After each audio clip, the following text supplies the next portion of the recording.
Yeah, so I think that one of the biggest things that I would consider a challenge that I feel like I've had to overcome, and this is probably for a lot of people, is just the speed with which this industry moves. And I mean that it can be both wildly fast and incredibly slow, and it fluctuates that way every single day. So on one side, we have daily activities within the industry that move at lightning speed. There are companies that are growing faster than ever. Companies are going public right and left. There's M&A activity. More and more states are legalizing, more countries are legalizing. But then on the other side, policy has moved at this glacial pace, even as sentiment has continued, to snowball, where there's a vast majority of Americans who believe in legalization of cannabis in some form. And, sometimes we take a step forward and I feel like we're taking two steps back when there is a headline that negatively impacts how people feel about the market, or there's a policy taken away, or some politician says something. So those can, on a daily basis, I feel like it's just a roller coaster on everything that we're going through.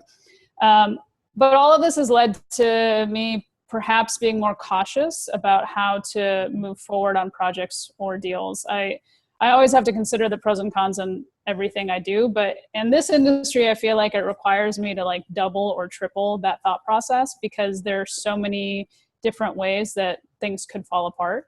And I think sometimes it's just a little bit of thickening your skin even more. I think most people who operate in the space have a certain amount of risk tolerance, but you need even more to be able to tolerate, I think, some of the turns that we have to go through.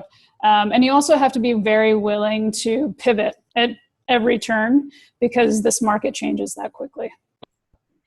So one thing I think that is important for us to ask before we let you go reflects more on entrepreneurship. As you are aware, building a business is hard, and we were just discussing, it can be a little bit more challenging for women. What has been your biggest learning lesson on being a woman, building a business, and kind of just in the entrepreneur landscape? I think one of the biggest things for me has been learning to ask for help early and often. I know for me personally, I'm not used to asking for help or seeking guidance from people, because a lot of it I've had to navigate alone. But women want to support each other. And, there are even some really great men out there who want to support women in advancing into different areas within the business. And I think that being able to utilize those networks is really, really important.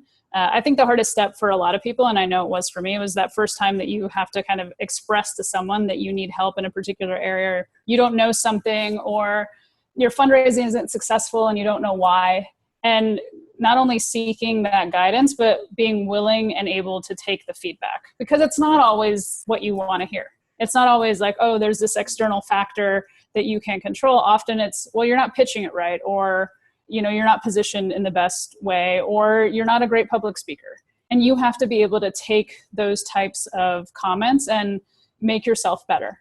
And I think that is something that I've just learned a lot over time. And I've seen it not only in my own career, but in other people's careers, and how impactful it can be. And I think that if we utilize that feedback loop more actively, I think it can pay dividends. And I think we also, we have to be willing to pay it forward too. And it just kind of ends up being this cycle of activity that I think can really help the industry and women within, and minorities within the industry too. Awesome. Well, I think